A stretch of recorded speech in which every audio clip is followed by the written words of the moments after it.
India. She has a range of experience on academic, cultural, and literary grounds. She has been an active participant in debates, extempore, paper reading, writing, workshops, panel discussions, etc. She has worked within government's projects regarding translation studies, besides serving as an editor in her hall magazines. She pioneered as the founder editor of a newsletter named Second Glance under the banner of Raleigh Literary Society, Department of English, AMU, during her tenure as the then president of the society, 2013 to 2015. She regularly contributes to journals and magazines, and her publications included in national and international interdisciplinary journals in English, Hindi, and Urdu. She was awarded PhD in English from the Aligarh Muslim University in January 2020 for her research entitled Color Aesthetics, a study of cross-cultural matrix in select Indian fiction and its intermediate translations. The subject intercepts into a diverse area of cultural studies, film studies, media and communication, semiotics, psychology, literature, language, and translation studies. With these words, we welcome you, ma'am, once again, and looking forward to your insightful take on Renaissance and literature. Our first two sessions, the speakers have dealt with Renaissance through historical perspective and Renaissance through awakening of or revival of learning. Today from you, we are eager to hear about this issue, Renaissance, through the perspective of literature. With these words, I once again welcome you and request you to share with us your insightful take on this subject. Over to Sana Fatima. Thank you so much, sir. So, am I audible to everybody? Yes, ma'am, you are audible. Okay. So, I'm sharing my screen.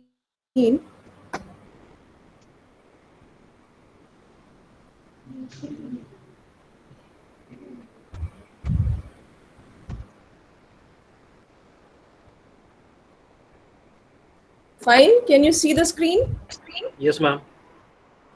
Okay, so we are today going to discuss Renaissance and literature, but I believe that we cannot talk about literature without taking in reference the culture and the history of that time.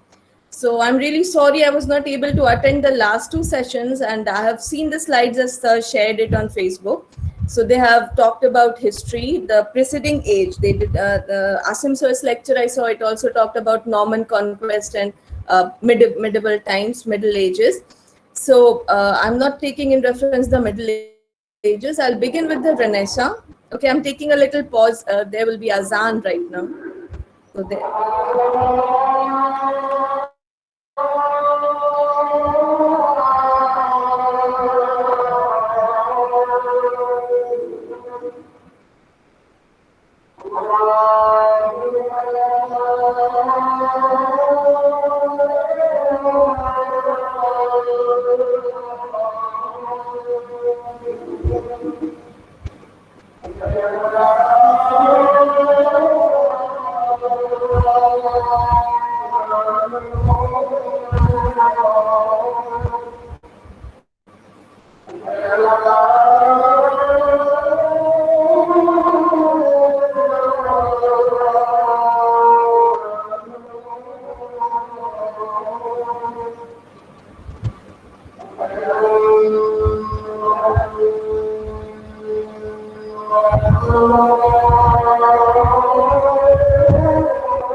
Okay, the mosque is just next to my house, so I wouldn't be able to speak then. So I'm resuming. Everybody there?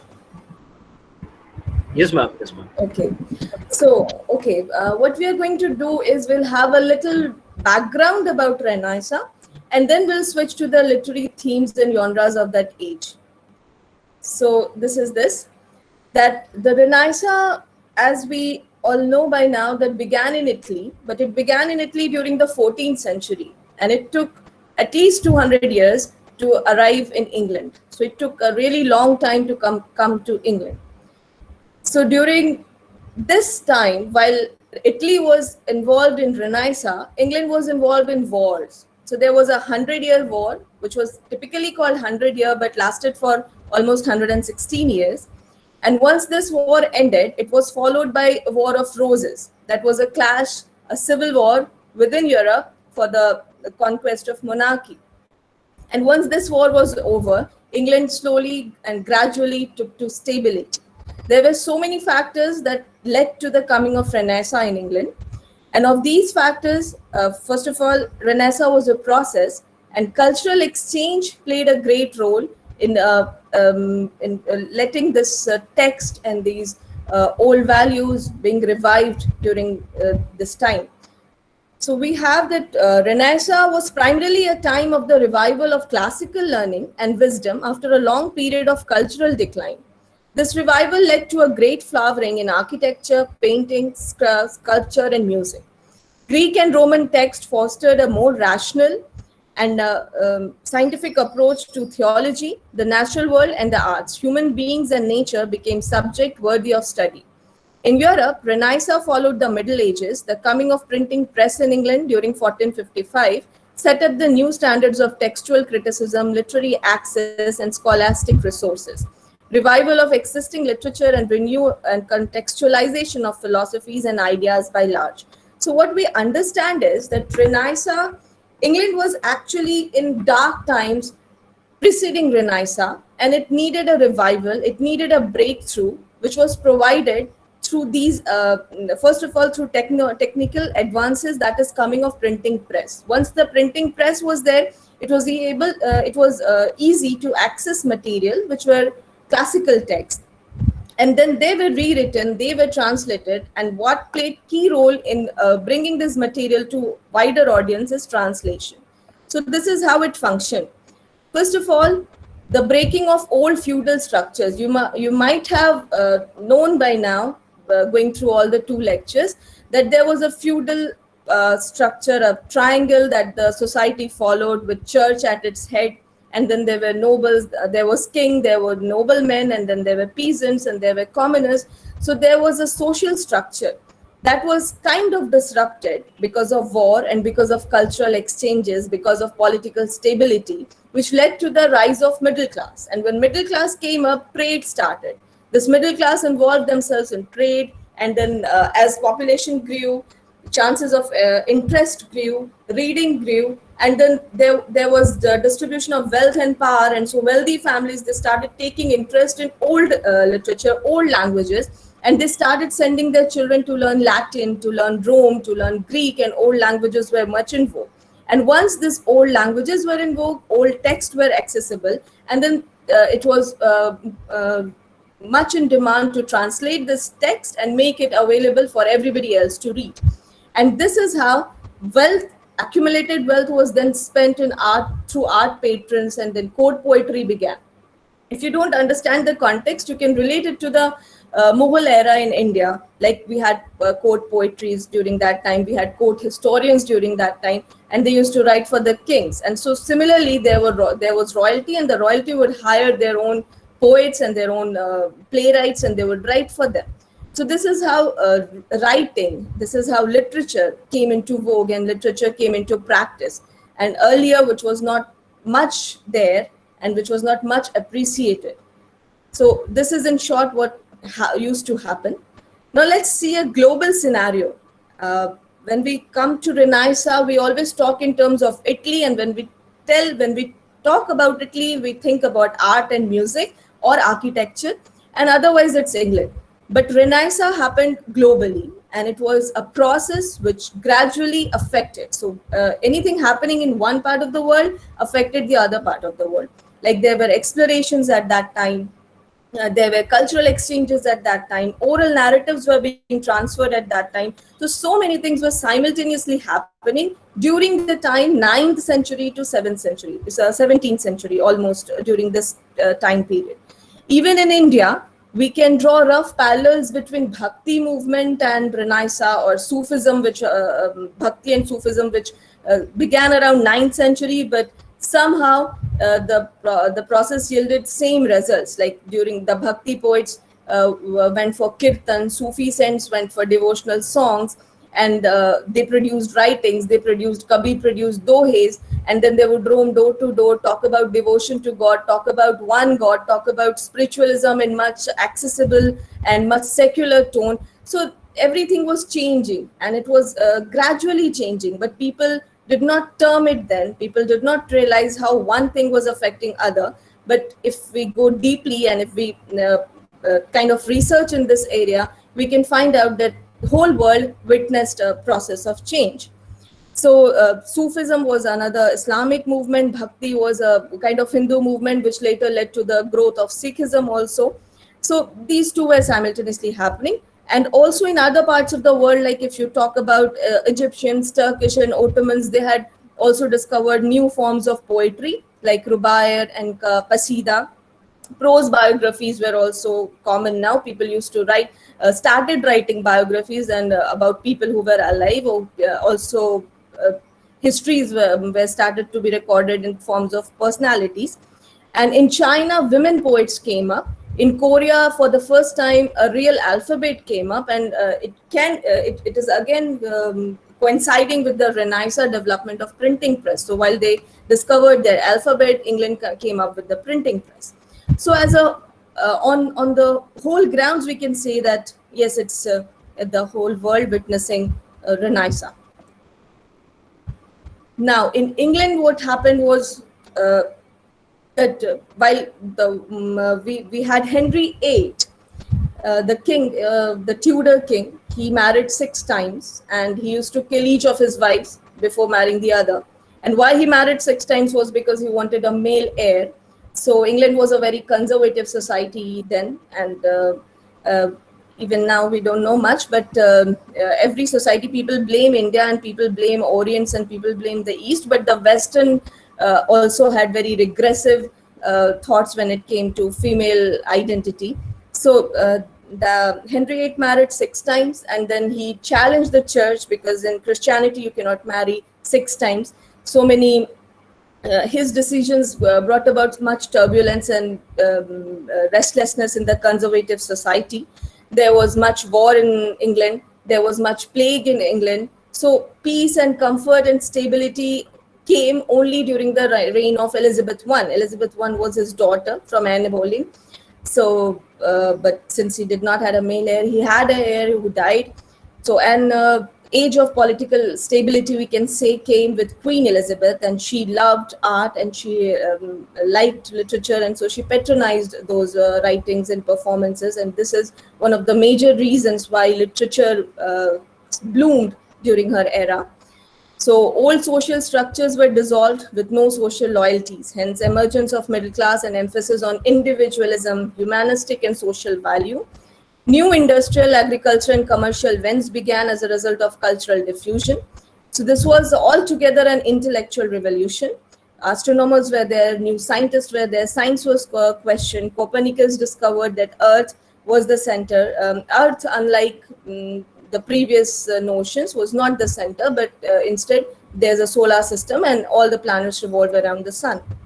So many new things were coming, and naturally this was going to affect the literature that would come.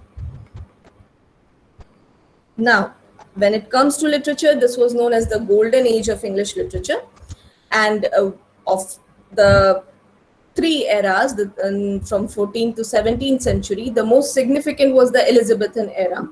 So we discuss it separately, because some of the great playwrights and poets were from the Elizabethan era. Again, that's a part of Renaissance.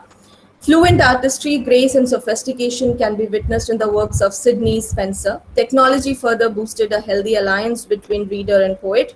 Spenser was the first significant English poet deliberately to use print and advertise his work. So previously what happened, due to the lack of printing press, whatever writings were there, like Chaucer and everybody who used to write in the medieval times, so they wrote it for pleasure, or they wrote it for the sake of writing. They did not advertise it, they did not commercialize it, they did not publicize it. But the coming of printing press gave access to everybody, and also gave an opportunity to the writers and poets to spread their work.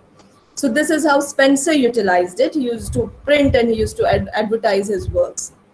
And language also gradually developed. Some of the writers, they used the old style, they used the archaic English language, and some of them borrowed languages from the old classical languages, making into it.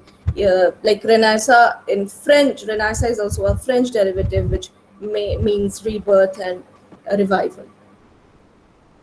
Also, the revival and medieval essence of Shakespeare's historical plays. So what happened is that people who wrote during that time, they did not write anything original. There was no concept of originality at that time, or nobody associated originality with intelligence or intellect at that time.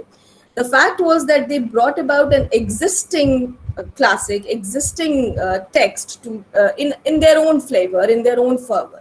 So either they translated it as it is, or like Shakespeare, he used to borrow his plots from different places and then make a story out of it.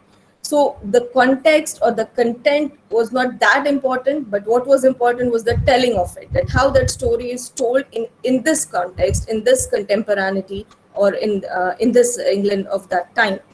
So everybody, every writer had some sources. So whenever you attempt an answer from the Elizabethan era for any of the text, you have to be clear about where did they derive it from. Like there were some of them, and they derived it from medieval writers. So these medieval writers, either they were philosophers or thinkers or historians or writers or playwrights or dramatists of their times. So they were basically Romans or Greeks or Latin or ancient classic writers, Aristotle and Plato and everybody. So their philosophy was utilized to study characters, or their historical figures were discussed in the paradigms of England. So everything was borrowed. So that borrowing was not at all wrong or not at all a plagiarism during that time. So we have some very famous medieval writings like Plutarch's and Holinshed's Chronicles, and so Seneca. So all these medieval philosophers are very important. We need to know about them as to know the writings of England of that time. Now there were university wits. They were 7 members, and this university wits were the graduates. Either they were Oxford graduates or post Cambridge graduates, and they were young people who used to write in sophisticated languages. They used the same old classical text and then brushed it up and then brought it for more sophisticated readers. And sonnets were much in vogue at that time, because sonnets were very much loved, and they were derived from, again, Petrarch, and they were a form of love poetry in a 14-line stanzas, and that was appreciated among people there. Brought to England by Watt and Surrey, who first used the sonnet, and every other poet changed the format a little to suit their own. Like Shakespeare also wrote sonnets, Shakespearean sonnets and Spenserian sonnets. So everybody had altered the stanza and form a little to suit their own need. We'll discuss this sonnet in detail in a while. So this is that basically sonnet is a 14-line poem, and with 5 or 6 feet to a line, that is in iambic or hexa. That does not seem terribly complicated. Poets have used that 14-line form in a variety of ways. They have changed the rhyme scheme, and then they have changed the meters, and organization of the poem is also changed. Like sometimes they are posing the question in the first 4 lines, and sometimes have seeking an answer. The essence is romantic, like the first recorded sonnet, that Petrarchan sonnet from where we derive all other sonnets, was addressed to Laura, and Laura was a beloved of Petrarch, and he used to write for her. And then after that was a unrequited kind of love, and then he wrote it like there was no loss, and once he was not able to have her in his life, he did not lament. Instead, he celebrated that and honored her through his sonnets. So that essence continued, and everybody wrote accordingly. Sidney wrote it for his again unrequited love for Lady Rich. So this is how it continued, and sonnets continue even now. We have specimens of sonnets in the Romantic age. Then we have Hopkins also writing sonnets in the modern, a little before the modern period, and curtailed sonnet, and sonnets continue. So this is from where that began. Now, Total's miscellany that was published at that time, it included poems, and it included the sonnets of Watt and Surrey. So it was first recorded anthology of English poetry.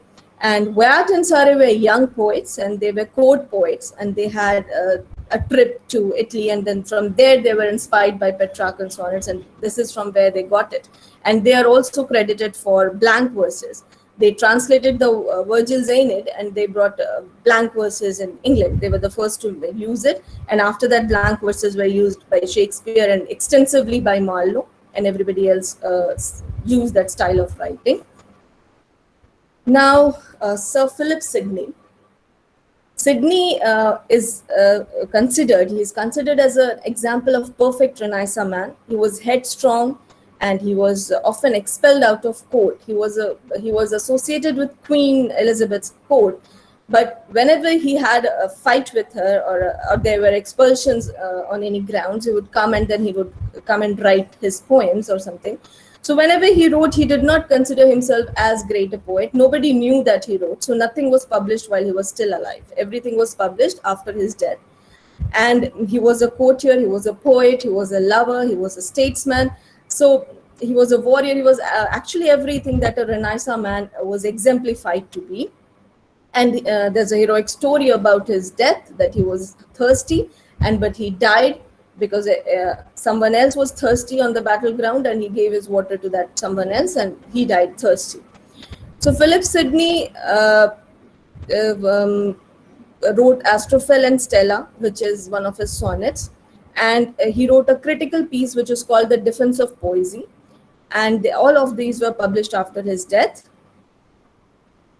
Then we have Edmund Spenser, and he is regarded as one of the most lyrical craftsmen of English verses. His early patron was Sir Philip Sidney. He dedicated poems to Sir Philip Sidney.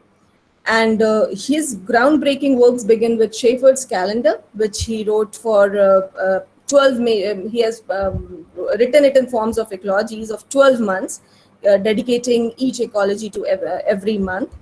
And this is kind of love story between English shepherd Colin Clout and his beloved Rosalind.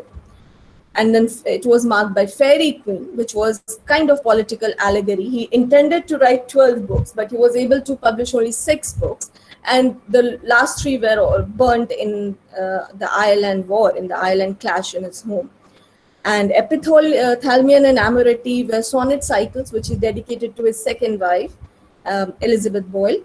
And A View of the Present State of Ireland is a political pamphlet. What is important about Spenser is his Ireland connection. So Spenser was kind of political poet. The first time he wrote Shepherd's Calendar, he rose to fame. And then by the time he wrote Fairy Queen, he was already working as a diplomat in Ireland.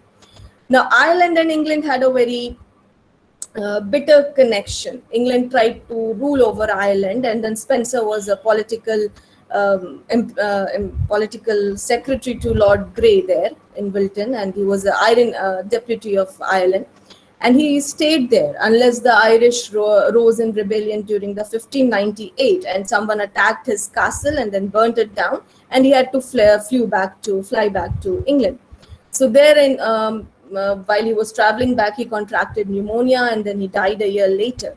So his pamphlet was published after his death, and it was published in 1633. And this pamphlet was very controversial because it proposed a final solution to the problem between England and Ireland, and that solution was genocide.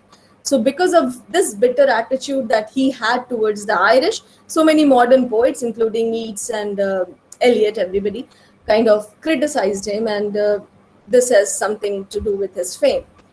Now we come to Renaissance plays. This is very important because the whole idea, I'm giving an overview of literature at that time. I'll come to the thematic literary points now that will help you understand why texts were the way they were. So the Tudors liked plays. So the Tudors, that is Henry VIII, the ruling dynasty at that time, the father of Elizabeth at that time. So everybody enjoyed plays, and they were so much in love with plays and performances. So we watch films and movies, that was not the time to watch films and movies. So this play began as entertainment. Nobody at that time thought that it would turn into literature. It was performance, which was done to please the king. And the king was so much about theatre that he had made an office of the reverie, and the work was to collect the actors and to collect the performance and decide the performance and then schedule it somewhere. And also theaters were not available initially, so this performance would be staged somewhere in open space in some big gardens, and then they would have selected audience.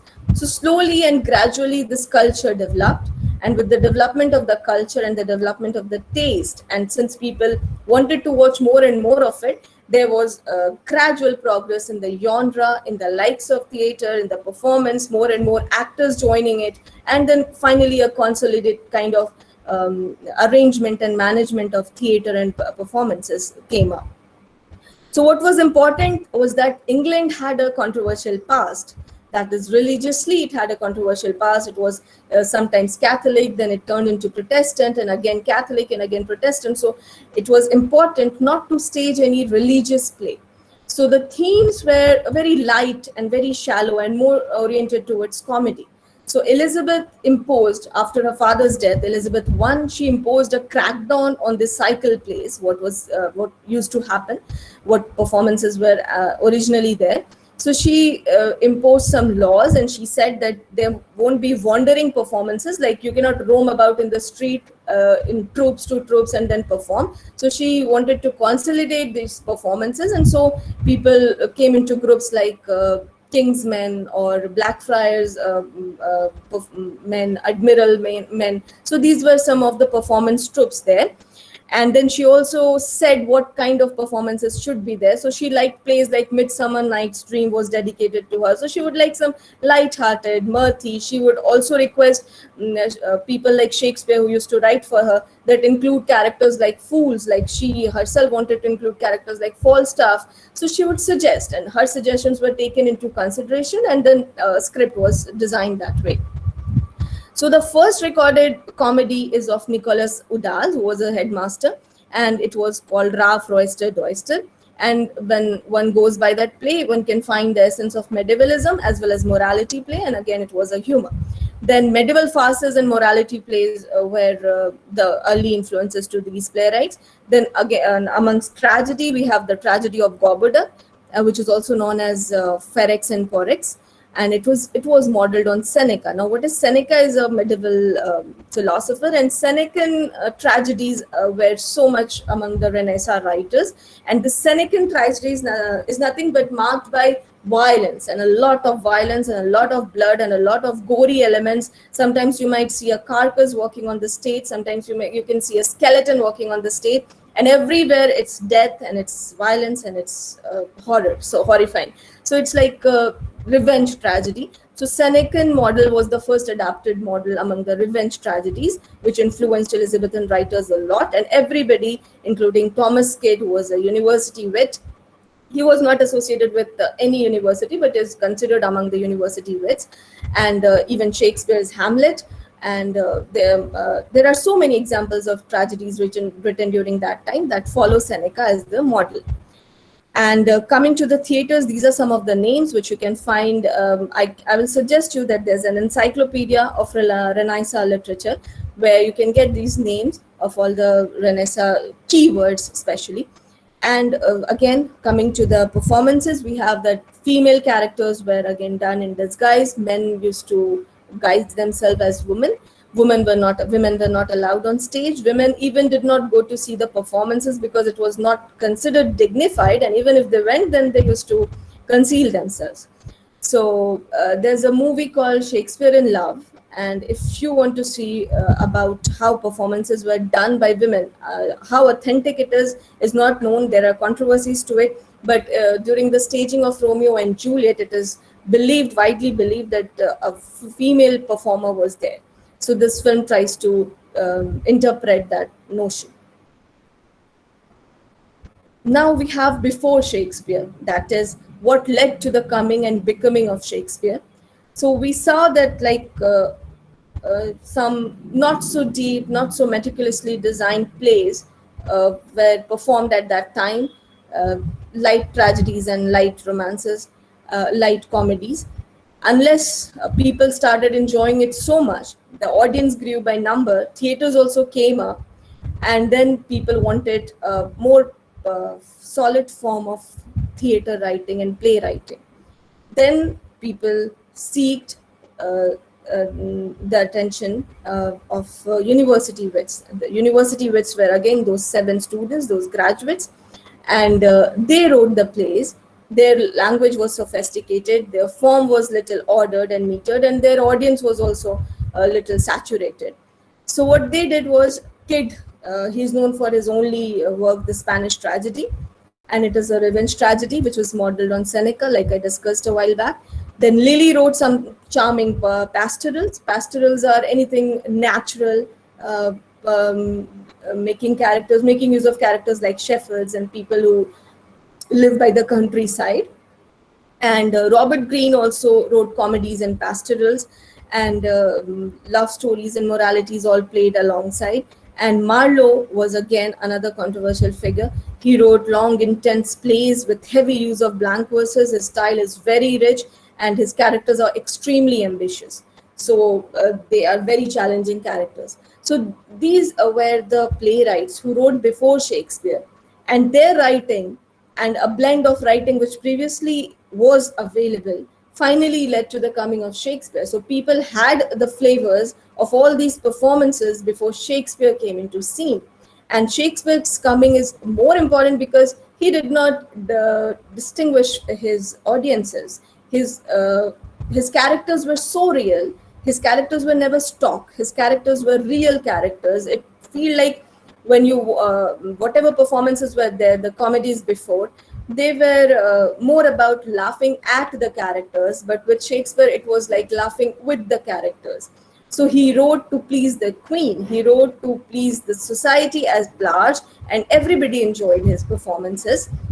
Shakespeare was not even popular then. Maybe he began with began like an actor somewhere around 1592, when some of his works were, some of his quartos, as they used to call the print during that time, the plays in print, they were out. So some people started knowing, and his earliest mention is again by university wits, who were kind of jealous or envious, who used to call, like Green mentions him as the upstart crow because he did not have that university degree or education. His education is still controversial. His identity is still controversial in many aspects. If you go, there's a film called Anonymous, which discusses if Shakespeare was really Shakespeare or if it was somebody else. But anyway, we know Shakespeare, and nothing can continue without Shakespeare. So Shakespeare is always a subject of criticism, and Shakespeare is always a subject of research, and Shakespeare is timeless. So as long as it will be, there will be interpretations and reinterpretations and many new things about him. So Shakespeare wrote few initial plays, and then there was plague in London, and at that time it is supposedly he wrote his longest poems, 2 long poems, Venus and Adonis and Rape of Lucrece. And after that, his plays, whatever they were, appeared first in 1623, which was called the First Folio.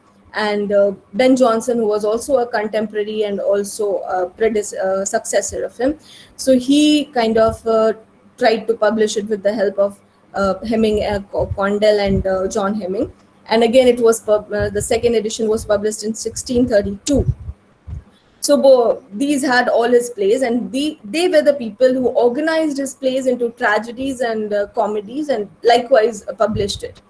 So there were Shakespeare otherwise wrote tragedies, historical tragedies, comedies, dark romances, and sonnets were also there. So he has to his credit 37 plays and then 2 long poems and 154 sonnets. Sorry, it's not 156, it's 154 sonnets. And history plays where is attributed more to him, because Shakespeare made wide use of Holinshed's chronicles. He took Roman heroes and then he wrote their stories, convincing stories, and also he wrote about the English monarchs. So these are some of the historical plays, history plays that he wrote. So King John, Richard II, the 2 Henry IVs and 3 Henry VI, Richard III and Henry VIII. Henry VIII was the last to be written. And with the exception of King John and Edward III, all these plays describe the rise of Tudors and the early reign of the Queen. King John was perhaps, again, a French dedication. Now, it is because of the folio that we classify it into historical tragedies or major tragedies or dark romances. Shakespeare might never have intended to write in that fervor or in that genre.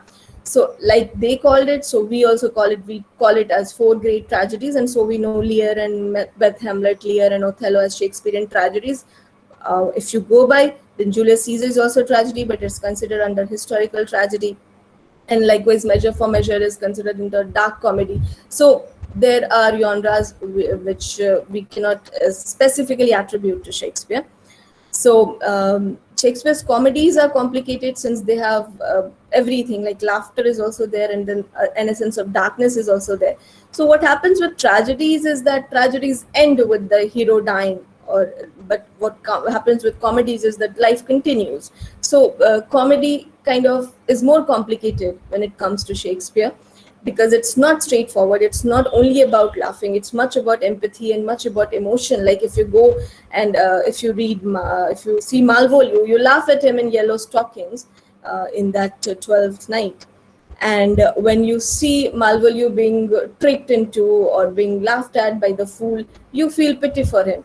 So this is how our emotions develop when we are with Shakespearean characters. So he's known for all this special stacking things, that his characters are flesh, his characters are men in flesh, because they are so relatable. Even now they are so relatable. Now Shakespeare's sonnets are also very much important. There were 154 sonnets and they had 3 dedications. And 3 dedications include that some of these sonnets were addressed to a young man, the Earl of Southampton, whom he is asking to get married and then settle down. Some of the sonnets are addressed to a rival poet who perhaps took his place, and in the courtship, patron poet of Earl. He was replaced by him. So some of the poems are addressed to him, some of the sonnets, and some of the sonnets are addressed to the dark lady, who is sometimes called the black mistress, or she might be an oriental someone, or she might be a mysterious someone, or she might be a. So there is no specific definition of what she was, or who she was, but these are the three patterns that one can find in his sonnets. Now, there are several queer theories revolving around Shakespeare, because he dedicated his sonnets to Earl of Southampton, and so many critics have found flavors of romance there. But when it comes to other Renaissance writings, then people find it quite common to have male associations in that way. So it cannot be rightfully said that Shakespeare was gay or not. Again, there is Thomas Thorpe, who published his sonnets for the first time. So in collection, we have 154 sonnets.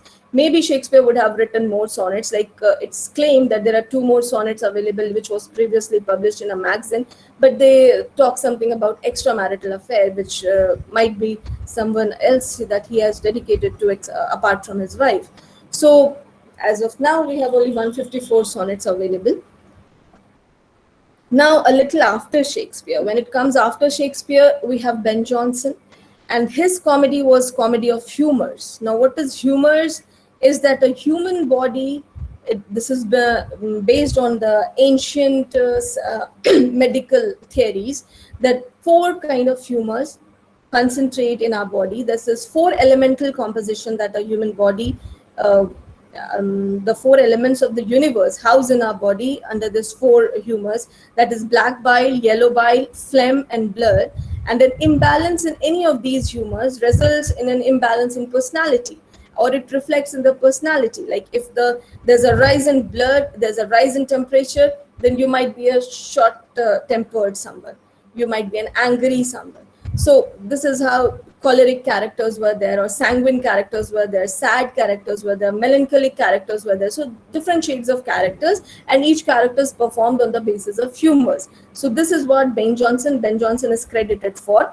His expanse was very, if compared to Shakespeare, was little and lesser, but his style of writing was very interesting. He was very straightforward. He wrote about the city, he wrote about the metropolis, and he wrote about the contemporary people, and he directly attacked them.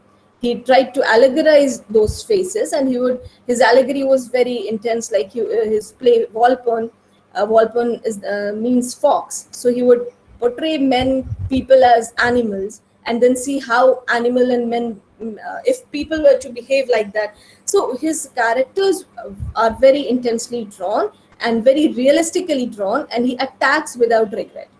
And then after that, after Shakespeare, what happened was again revenge tragedy, which took a special genre as Jacobean tragedy. They were more intensified, with elements of sexuality added to it, elements of explicitity added to it, and took radical forms like Webster's play and Middleton's play. So these were later playwrights. So this is what happened after Shakespeare. I don't know if this is prescribed in your syllabus, and if you insist, I would go in detail with it. But now this is a little chart for the humors. So blood, yellow bile, black bile, and phlegm. So if there's a rise in the blood, then the temperament is considered as sanguine. The element associated with all these humors are given, and the quality of that person is given. That if someone is, how could that person react? So he would be courageous, he would be hopeful, he would be amorous. So I will share this link of the slide for your reference, so you can see how characters respond according to the humors in their body. Now let's come to the most important part, that is Renaissance humanism. I did not go in listing the works or the poets or the names of it, because you'll find it everywhere. What is important is why such themes were there. How did they sweep in the writings of those writers? So Renaissance society, before Renaissance, the medieval society, the Dark Ages, was literally the most troubled times that England had. Everything negative, everything wrong, nothing productive, and nobody knew what England was at that time. So what they adhered to and what they lived by was God's decree. So they believed that man's place to live is by obedience. So what obedience is that? The man should not be questioning anything. There's a fixed space, there's a fixed position that he has been sent on to the earth, and that is how he's supposed to live. So humanism was something very new. Now humanism has three offshoots. What is important to us is the early Renaissance humanism and the modern humanism. So this Renaissance humanism was a blend of these two humanism, that is the broad cultural revival of ancient texts and ideals in the early Renaissance, and the modern humanism, which is a modern secular moral cognitivism, which claims that ethics and values should be derived from humans and not deities. So this is why it is important that when people had been time and again taught about submission and taught about regression and taught about not to question, and that the church was the final authority and that the God was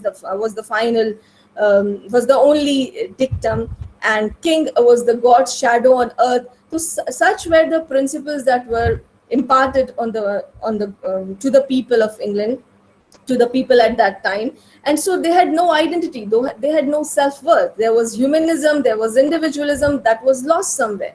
So once this printed text came, once this access to languages like Latin, Roman, and Greek came, once the Ottomans brought with them all these texts, so everything brought to them a revived interest, a renewed interest in the old principles, that old people, that the classical times were more progressive than they were.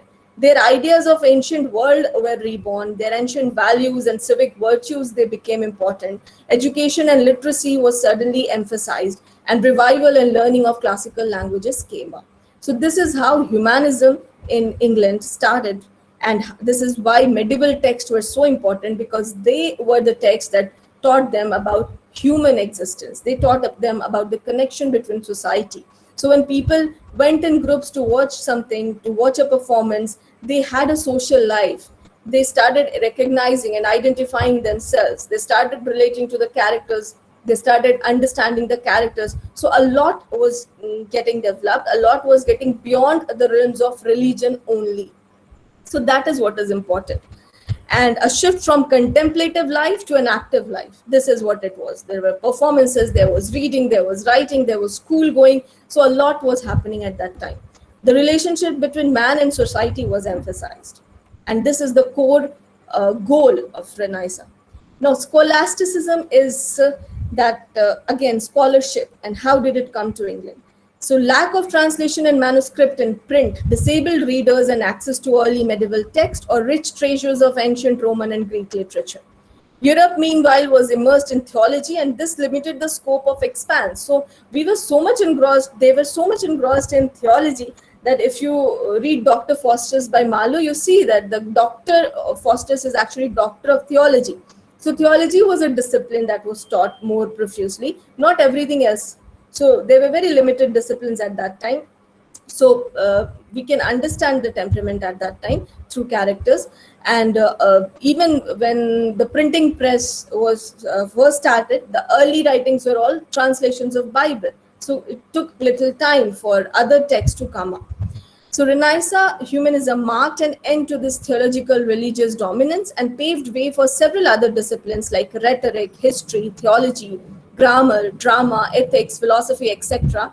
And what we call humanities right now, the discipline humanities, that is what Renaissance was serving at that time through scholarly texts, through those old ideals. So large variety of diverse texts were translated and made available. So everything was available, both like religion was replaced with literature and material pleasures like theater, music, entertainment, poetry. So everything was available at that time. A lot of creativity was there. Humanism thus won over the tradition and orthodoxy. The goal was to unleash the potential bestowed by God in humans, use our rational faculty, and thus gave us the foundation to most of the modern day dilemmas that we now easily question. So that is what Renaissance did to all of us, that we can question the things that we earlier just believed on. Our faith, we can question. We can question a lot beyond the sciences, a lot beyond what is available. That led to the coming of explorations and led to the coming of scientific innovations. So this is scholasticism. And now, this is the most important thing that will guide all our readings. This is called the Great Chain of Being, which is what this paved the structure for the Renaissance society since medieval times.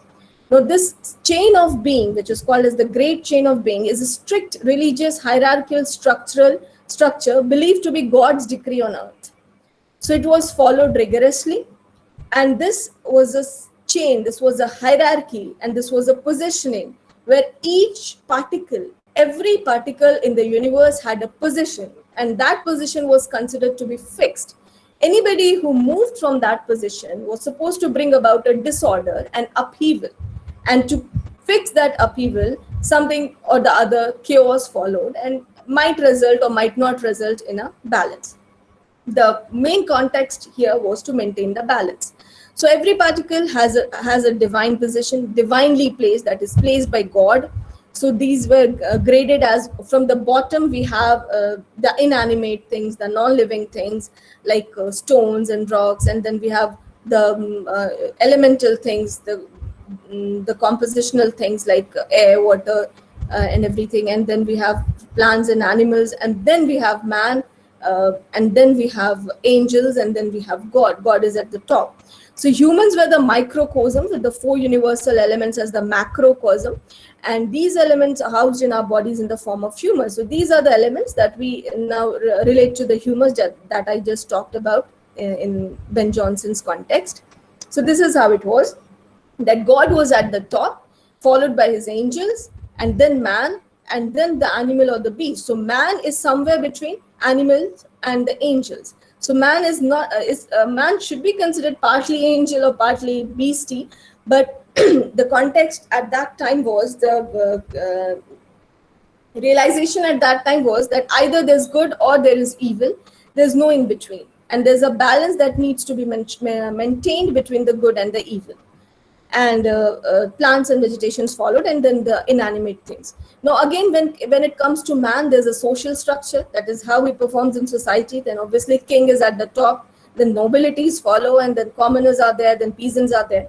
When it comes to family, then patriarch is there, the father is the patriarch, and is followed by his successor or the heir or the son, and then is the mother, and then are the daughters. So everywhere the man had an upper hand. So that was how positioning were done in terms of power, in terms of wealth, and in terms of gender. Now, how you are about to read a literary text in terms of chain of being.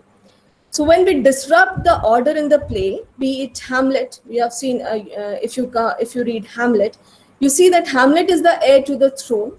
So there's a proper cycle going on, there's a proper convention going on. And suddenly what happens is that the King Hamlet, the senior Hamlet, his father, he's killed, he's murdered by his brother. So his own brother has murdered him. This is an unlawful killing. If he was murdered or if he was conquered over by some other king or some other family, that wouldn't be unlawful. But here, since it's his own brother killing him and then trying to take the throne, trying to become a father, a stepfather to his nephew. But then again, it's wrong. So there's disorder. This disorder leads to this tragedy. Similarly, in Macbeth, Macbeth is kind of violating the divine decree of king, because the king is forcibly killed. The king is killed in his sleep. Duncan is killed in his sleep. Even though he has 2 sons, they are not allowed to succeed him as heir. So all the turbulence takes place. Similarly, in King Lear, the familial structure is disrupted because he's the father. The father is the head of the family. Then he's thrown out. He goes mad. So all the violence and all the turbulence happen. Othello also, the discord between husband and wife. So when we read a literary text of that time, especially the tragedies of that time, they follow the chain of being. And that is how the positioning took place. And that is how themes were analyzed. Now, what Renaissance actually did, if I am to conclude, that Renaissance created awareness, it gave a modern, rational, pragmatic outlook, and it helped in reinterpreting the divinity. It was beyond the questions of divinity. People could question God. If they found there were so many malpractices in the church, like you must have heard about certificate of indulgence, that you were asked to go go and then confess your crimes, and then the priest would give you some certificate, and then you might go to heaven. So there were so many practices that Erasmus and Martin Luther King, so many humanists at that time who were associated with theology and who were associated with church as well and had progressive ideals, they started questioning. Literature served as a mirror to reflect upon the society. The English literature of that time tells a lot about that society. Even though they adapt the medieval style, they adapt the medieval philosophies, there's a lot to reflect upon the culture of the England of that time. The Great Chain of Being, there's a book by Tilliard, you can read it for your further clarity. And also there are a lot of videos available on YouTube which clearly explains about Great Chain of Being. So that implication was further studied in several cases, in several other plays of other genres and other ages, and it was found very relevant. Individual aspirations, a balance between the world now and the world thereafter. Active social life and significance of human touch contributed forever to the learners of life. So it was a very beautiful movement in that regard, because people had started teaching to the world humanity through literature, through their actions, through their conducts, through their participation. And England graduated from an overlooked barbarian nation to a seat of commercial power and influence. The power translated into literature, which resulted in such creative production. Like we have all our canon from these writers. So these were some of the most remarkable writings of the Elizabethan time. And I think I am done here. I'm open for questions and discussions.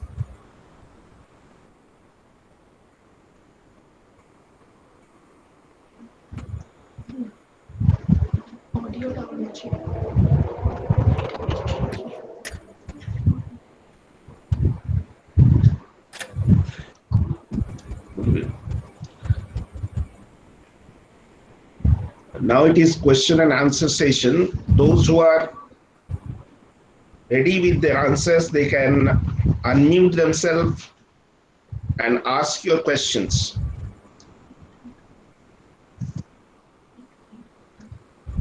There are some questions in the chat box. One is from Rajশ্রী.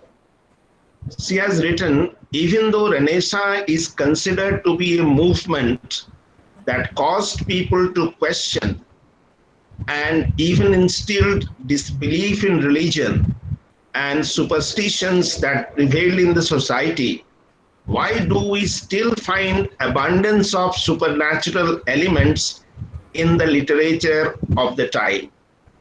This is a question raised by Rajeshri. Okay, Rajshri, very interesting question. So, supernaturalism has nothing to do with the development or progress or disbelief.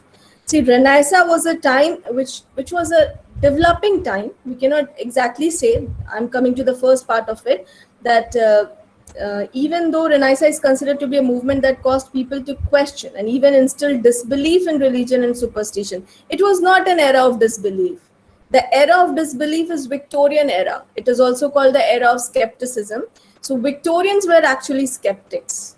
Victorian age was the time when Darwin wrote his theory of evolution, and that is when people were divided. Some started following religion, some did not follow religion, some were optimistic, some were pessimistic.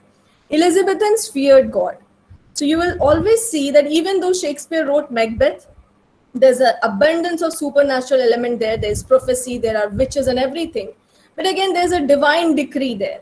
There is this image of king. King is the image of God on earth. He does not break that because he does not want to make his queen angry or make her feel anything wrong. That was not an age of revolution.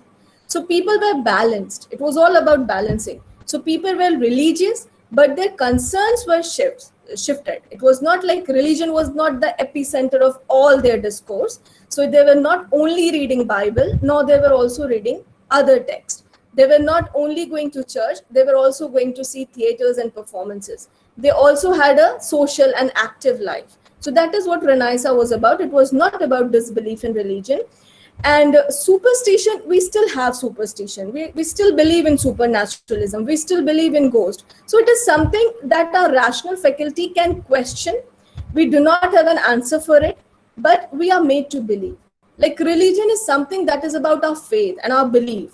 But we can question our religion, we can question our faith, but then we cannot deny it. So there are some facets of life which are beyond the rational questions. So that is the reason that we cannot deny supernaturalism or presence of these things in the text even now. Now coming to the main part, that why do we still find abundance of supernatural element in the literature of the time? From the literary perspective and from the performative perspective. As I said before, that plays at that time, you do not find much supernaturalism there in poems, or in poems it's like a very charming tone of pastoral poetries were there, sonnets were there, or these were the writings.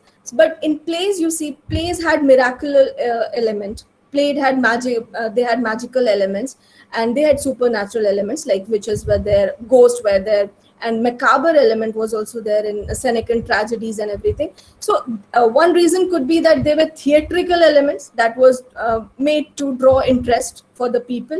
They were performative elements because it was not written with the purpose of literature at that time. It was written for the purpose of entertainment. So people enjoyed all those walking skeletons on stage and everything.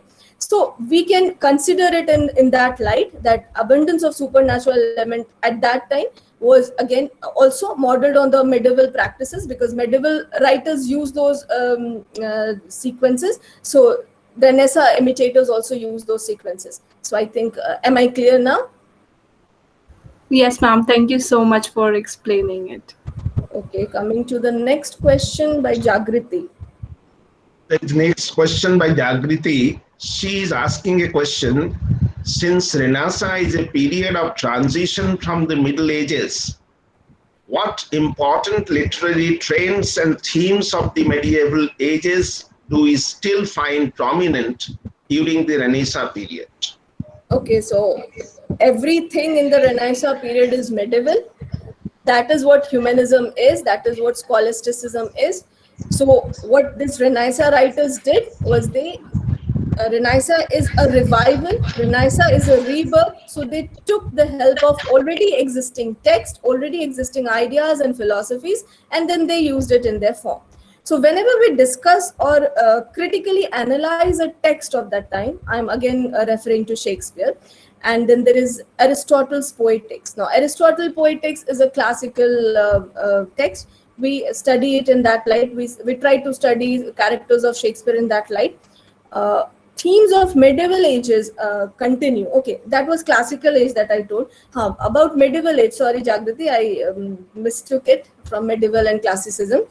Medieval elements are there, like the great chain of being is a medieval thought. It ran in the society since the medieval times, and it cannot be discarded. So all the Renaissance writings have that. They do not, like if you go by position of women in society or female position in society, you can see in Shakespearean plays as well that women were not that prominent, especially in the tragedies that he wrote. So that was reflective of the society. Women were like that in the society, also in the medieval society. So the progress came gradually. That did not come drastically. So medieval elements like pastoral romances were there, which was written during that time, initially in the medieval age. Chaucer's writing can be seen, Chaucer's reflection can be seen in some of the travel writings also. Pilgrim's writing were also there a little, talking about the voyages and travels. So there are essence, medievalism lingers, but the creativity of imitating the classical poets and classical philosophers was so much that medievalism was little bit hung low.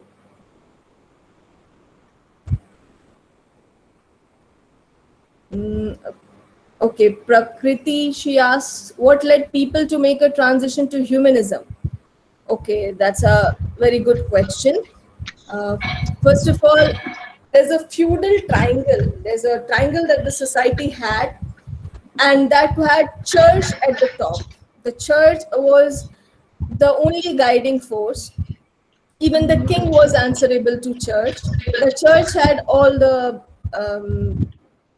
powers, and the church was the one in charge of every affair. If the church did not permit, you cannot marry. If all the shares had to be given to the church. So church was a very key figure. And when something very powerful takes over, and especially in the guise of religion, then things become very chaotic. So that is why it was very important to realize what is our worth beyond the social or beyond the religious range of humanity as a whole. So humanism was important. Humanism gave us an identity, and humanism gave us a sense of coexistence and a sense of duty, and more about anticipation of what will be in the world thereafter. Why is my voice echoing? Am I clear to you all? Yes, ma'am. You're clear now. Okay. Uh, So that is why humanism was important in order to realize our own identity and not to be a slave to everything that was happening around, especially under the rims of religion. There is another question, ma'am, from Abhishek Dubey. He wants to know whether all the poems of Philip Sidney were published posthumously. I told that poems were all the poems, Astrophel and Stella. He wrote Astrophel and Stella, and also wrote a critical piece on defense of poesy. So they were published posthumously because, as I told you, okay, he was a courtier, but he used to write during his free times. And when he used to write, he did not know that what kind of a writer, in what capacity is he a writer. And people around him also did not know that he is a writer of that caliber. So after his death, his poems were published, and there's a very interesting story that he died in a battle, and after his death he was buried 6 months later after his death, and there was a grand obituary at his death. There are so many poems were read at his death, including Spencer's honoration and everything. So Philip died as a man known for his writing, but during his lifetime nobody knew about his writing, so his works are posthumous. Here is a question from Alia Naz. She asks, what marked the beginning of scholasticism and how was it received by the aristocrats? And since education was still reserved for nobles, how did the concept reach the commoners of the century? Okay, so scholasticism cannot be exactly termed as a movement. So there's not an era, not a time period attached to it. Scholasticism was basically an essence of humanism, where people were reading scholarly text and classical languages, learning classical language. So everything associated with literature is scholasticism at that time. And it was received by the aristocrats because wealthy families, they started sending their kids to school. So when you come across any biography, whether it be Shakespeare's or Spencer's or all the contemporaries of that time, they were at least educated in grammar schools. So grammar school was in practice, and these rich, wealthy kids, they used to go to grammar school to learn Latin and Roman and old classical languages, and then they used to read those texts. Also, university wits were there. So we know that university education was also there. Now, when it comes to the commoners who could not access that education or who did not go to school, so for them, those ideals or those scholastic ideas and values were spread through the means of entertainment, that is, plays and performances. Here is another question from PM Raj. He wants to know that we know that Shakespeare is a playwright. He used to write comic and tragedy plays as well, but it always had a tragic end. Why? This is what has always a tragic end? It's a bit confusing. The question is a bit confusing. Okay. If you are somewhere, can you unmute yourself and ask your query? Good evening, ma'am. Good evening. Ma'am, my question is to you that the plays which Shakespeare used to write is mostly the plays used to be tragic, and why? In mostly plays. Which plays? Only tragedies have tragic end. Do you have any specific play in your mind while you're asking this question? Like Romeo and Juliet. Okay. Okay, I'm answering. You are in graduation? Yes, ma'am. Okay, okay, I'm coming to you. See, Shakespeare wrote 37 plays. So it's not possible.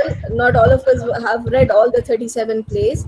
So his genre was tragedy, comedy, and dark comedies, romances. His later plays were called romances. You're talking about Romeo and Juliet. There's an element of romance in Romeo and Juliet, but yes, it has a tragic end. Now, tragedy and comedy and romance are not the same typical definitions that persist in our society. So, when you talk about a romance, a romantic comedy, it's not comedy does not simply mean laughter or something like burst laughter or something like that. Comedy is, in simple terms, a happy ending. And a happy ending in Shakespeare is when, if it's a love story, it culminates into a marriage, or if it's like somebody is separated, then they meet at last. So these are some happy endings that happen in his comedies. Shakespearean tragedies are like tragedies are. They do not have happy ending. There might be a death of the hero. So there are so many elements involved in the tragedy. And apart from that, when it comes to a romance like Romeo and Juliet is a tragedy. It's when anything is romantic, it has elements of comedy in it, but it cannot be totally a love story culminating into something positive at the end. So Shakespeare wrote everything. He wrote more into his historical tragedies, but he also wrote comedies. If you go by Midsummer Night's Dream or All Is Well That Ends Well, these are some of his comedies which have happy endings. Or Merry Wives of Windsor. There are so many comedies that have happy endings. Did you get it? There is a question from Saima Shamim. She asks, how did Renaissance Europe differ from medieval Europe? There's a lot of difference between Renaissance Europe and medieval Europe. First of all, nobody knew much about medieval Europe. Like I told in my concluding remark, that it was more of a barbaric kind of life that the Europeans had at that time. There were only conquest, and there was only war and fight and plague and epidemic and everything negative and everything turbulating and chaotic in the medieval Europe. There were writings at that time, but it was very difficult to be creative and much into progression at that time.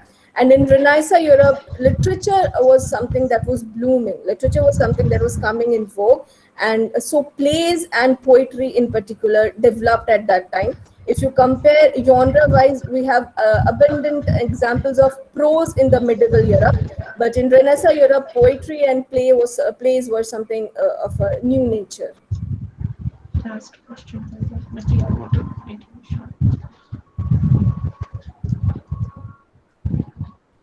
Do we have more questions? Dasir, we can move ahead now. There is no other question in the chat box. If anybody has any question in mind, they can unmute themselves and ask. I can see a question by Vishal here, that before the coming of printing press, how did the work of poets used to spread among the readers? So, like we do not have an evidence. Like I said before the printing press, writers used to write for their own sake, for the sake of writing or for the sake of artistic pleasure. And similarly, readers, if they read it, it was fine. If they did not read it, was not fine. Even now, we have linguistic datings in order to date that whatever writings, the relics of writings available, we try to linguistically analyze it and then place it into era.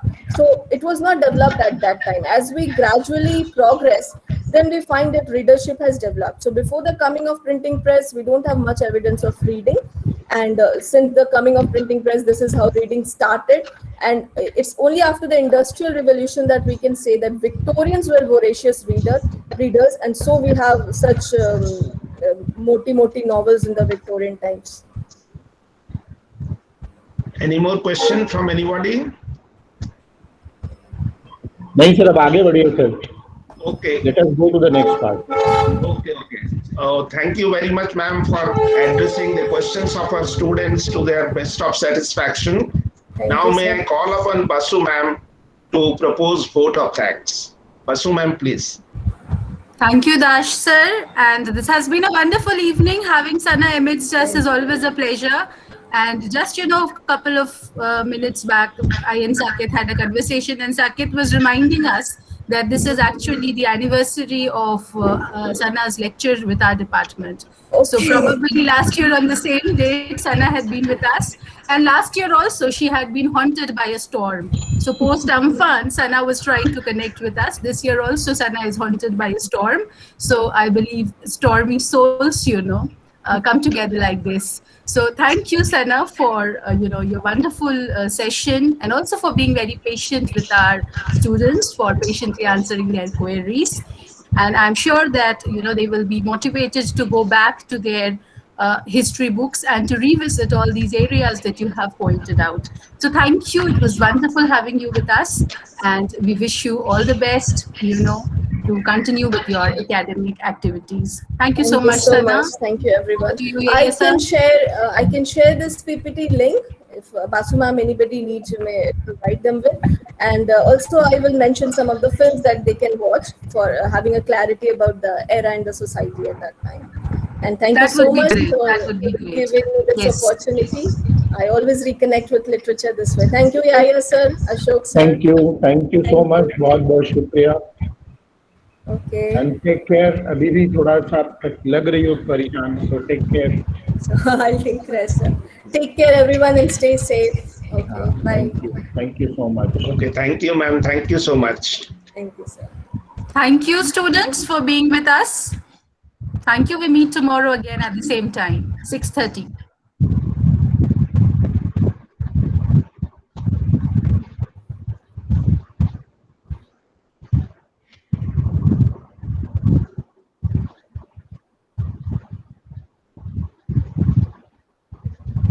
Yes, sir, you're not visible.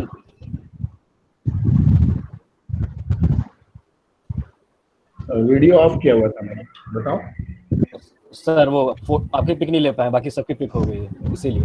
अरे यार, ऐसे हम लोग तो घर में जैसे तैसे रह रहे हैं, क्या लोगे फोटो?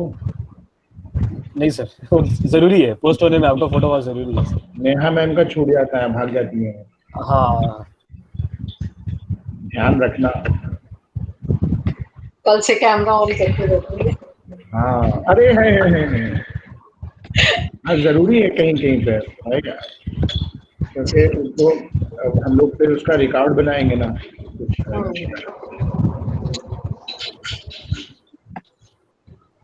तो चलो, आज स्टॉर्मी वाला भी हो गया समहाउ. एक परसों का थोड़ा सा डाउटफुल लग रहा है बासु. सिद्धार्थ विश्वास सर के पापा का कल डेथ हुआ है, कल ही. वो पहले भी डाउटफुल थे. उन्होंने लगातार मेल किया था कि I am going through a very bad phase father के बीमारी के हवाले से. एंड अनफॉर्चुनेटली कल ही उनके फादर का डेथ हुआ. तो आप लोगों ने कंडोलेंस मैसेज वगैरह तो कर दिया था, बट उससे पूछना अच्छा नहीं लगा कि व्हाट वी विल डू. लेकिन कल तो हर हाल में पूछना पड़ेगा, बिकॉज परसों का लेक्चर है.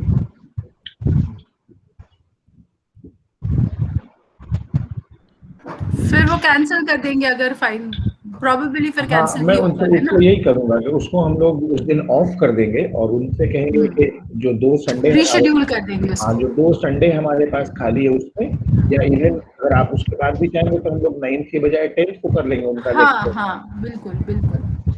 ठीक है, दैट विल बी फाइन. हाँ, कल बात कर लूंगा. ठीक, ओके. चलो ठीक है. ध्यान रखो सब लोग. अभी भी बहुत हालात बहुत ठीक नहीं हुए.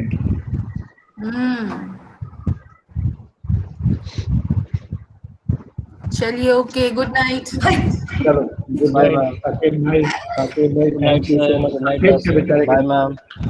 अच्छा, वो शुभम के साथ लाइन अप कर लेना साकेत थोड़ा सा. हाँ सर, बात हुई है, हम कर लेंगे सर. हाँ, ठीक है. चलो. हाँ सर, बाकी की वो बच गए जो म्यूट करके चले जाते हैं कहीं और. हाँ. नेहा मैम चले, बाय. अरे हम यही हैं, बिल्कुल यही है. हाँ भाई, मैं कह रहा हूँ चला जाए. बाय. हाँ जी, एजाज ये मैम स्टूडेंट्स का बोल रहे थे, वो कविता दिख रही है, प्रीति दिख रही है, इसीलिए। ओ अच्छा अच्छा। अरे क्योंकि अरे मैम ये ऑफ करते जब तो तक चले गए रहते तभी ऑफ करते स्टूडेंट्स। सेमेस्टर 1 का जो हम क्लास लेते हैं ना, सेमेस्टर 1 में 4-5 को तो लास्ट में रिमूव करना ही पड़ता है, और मतलब एकदम तय है कि 4-5 बचे रहेंगे लास्ट। पता ही नहीं रहता है कि ऑफ हो गया है, ऑन करके पार हो जाता है। सही सही। ठीक है, ओके। चलिए ma'am, bye bye. Bye ma'am. Bye sir, thank you so much. Okay, thank you sir, good night. अच्छा हुआ और ठीक ठाक हो गया, तो बहुत बहुत शुक्रिया आपका। नहीं सर, ये तो कल भी ऐसा ही वेदर रहेगा, देखा जाए कल का सिचुएशन क्या है। हाँ बस हम सर लोग आज सारा जैसे क्रिटिकल आज निकल गया तो दिक्कत नहीं है। आज निकल गया था सर, तो अब कल धीमा हो जाएगा, क्योंकि हाँ। उसका लैंडफॉल तो हो चुका है ना, अब तो बस ये है कि उसके आफ्टर इफेक्ट्स हैं, तो ये जी, कम होते जाएंगे समय के साथ। जी जी जी जी। चलिए सर, मिलते हैं फिर। Okay sir, good night, good night. Good night sir, good night Saket. Sir, Saket, good night. Good night sir. Good night.